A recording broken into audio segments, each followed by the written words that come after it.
तो ये जीवन तुम्हारा बहुत अच्छा है। तो क्या कहेंगे, तुम तो यहां सेवा कर रहे हो ना,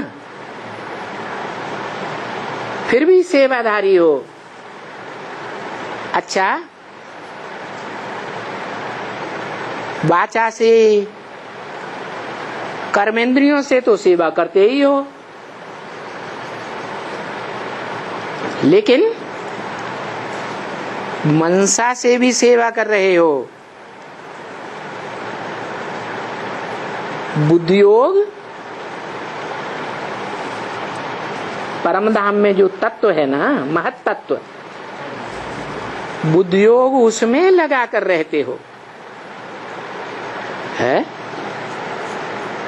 ये क्या बोल दिया, कहाँ बुद्धियोग लगा के रहते हो? है परम धाम में ऊपर है। एक मुरली में तो ये बोला है, बाबा भी नीचे आया हुआ है या परम धाम में बैठा हुआ है? तो कहाँ याद करना है बुद्धियोग से? है नीचे याद करना है या ऊपर याद करना है? नीचे याद करना है। नीचे कैसे याद करे? ब्रह्मा में आता था, ब्रह्मा बाबा ने तो शरीर छोड़ दिया, तो अब किस में याद करें? है बाबा ने एक मुरली में कहा, ये ब्रह्मा भी बल चला जावे तो भी जिस किसी शरीर में आवेंगे उसका नाम ब्रह्मा रखना पड़े।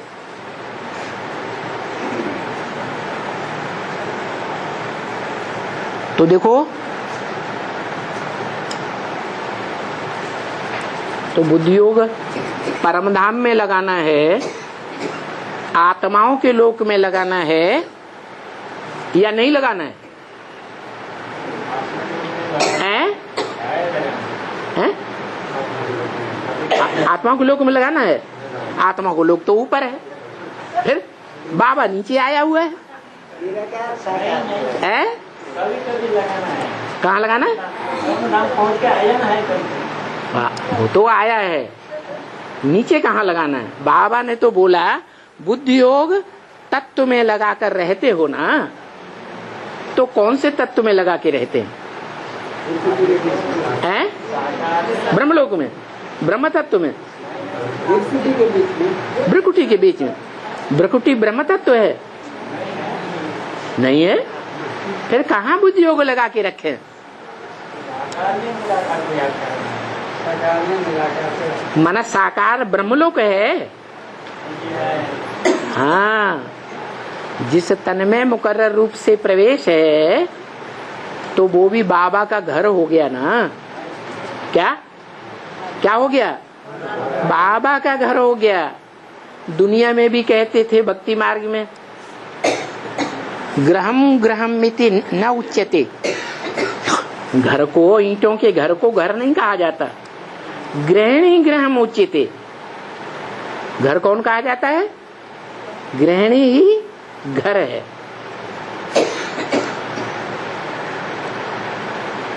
ग्रहम ही गृहिणी हीनम अरण्य सदृशम्मतम। अगर घर गृहिणी के बिना है तो वो घर भी जंगल है या क्या है? घर भी जंगल है। अब ये बात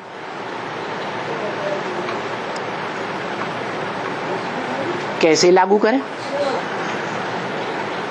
गीता में भी लिखा है,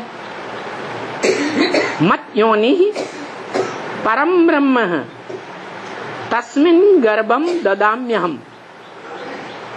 मेरी योनि परम ब्रह्म है, मैं उसमें ज्ञान का गर्भ डालता हूं। तो शिव बाप जब उस जड़ ब्रह्म तत्व से आते हैं तो पहले पहले किसमें में प्रवेश करते हैं? किसमें?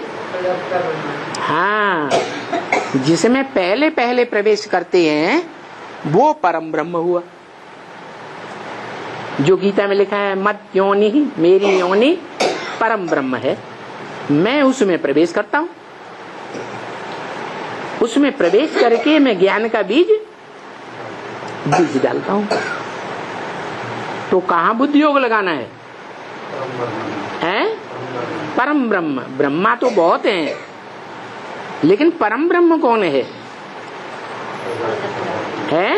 जिसमें शिव बाप ने इस दुनिया में आकर पहले पहले प्रवेश किया, तो वो हुआ परम ब्रह्म। बताया भी है शास्त्रों में, गुरुर् ब्रह्मा गुरुर् विष्णु गुरुर्देवो महेश्वर, गुरु साक्षात परम ब्रह्म तस्मै श्री गुरुवे नमः। ब्रह्मा भी गुरु है, विष्णु भी गुरु है, शंकर भी गुरु है, लेकिन परम ब्रह्म इनमें से कोई नहीं है। कौन है? जो परम ब्रह्म है, साक्षात उस गुरु को नमन करता हूं, तो वो ही मुकर्रर तनधारी परम ब्रह्म हुआ। तो बुद्धि योग उस परम ब्रह्म रूपी परम पुरुष में लगा कर रखते हो तो भी सेवा कर रहे हो, क्योंकि इसी योग बल से तुम सब तत्वों को, क्या कहा? इसी योग बल से। कौन सा योग बल? अपन को आत्मा समझे, उससे परम ब्रह्म रूपी तत्व में जो तुरीय तत्व है और आत्माओं के मुकाबले कैसे, और जो 500-700 करोड़ आत्माएं हैं, वो ऑलराउंड इस सृष्टि पर पार्ट नहीं बजाती, और ये जो परम ब्रह्म है, ये इस सृष्टि पर ऑलराउंड पार्ट बजाने वाला है। जिसके लिए बोला है मुरली में, इस सृष्टि पर सदा कायम कोई चीज नहीं है, इस सृष्टि पर सदा कायम एक शिव बाबा है। तो कौन हुआ? है वो ही शिव बाबा हुआ, जिसके नाम के साथ एक ही नाम लगाया जाता है। कौन सा नाम है? शिव के साथ तो कौन सा नाम लगाया जाता है? शंकर। वो ही परम ब्रह्म भी है। तो बोला इस योग बल से तुम पांचों ही तत्वों को, पृथ्वी, जल, वायु, अग्नि, आकाश, इस दुनिया के सारे वायुमंडल को शुद्ध करते हो। क्या? क्यों? क्योंकि जब तक 5 तत्वों को पवित्र नहीं बनाया, शुद्ध नहीं बनाया है, तो इस दुनिया को पवित्र दुनिया नहीं कहेंगे। सारी दुनिया पवित्र बने, 5 तत्व भी पवित्र बने, तब तो तुम्हारे 5 तत्वों का बना हुआ शरीर भी क्या होगा? पवित्र कहा जाएगा।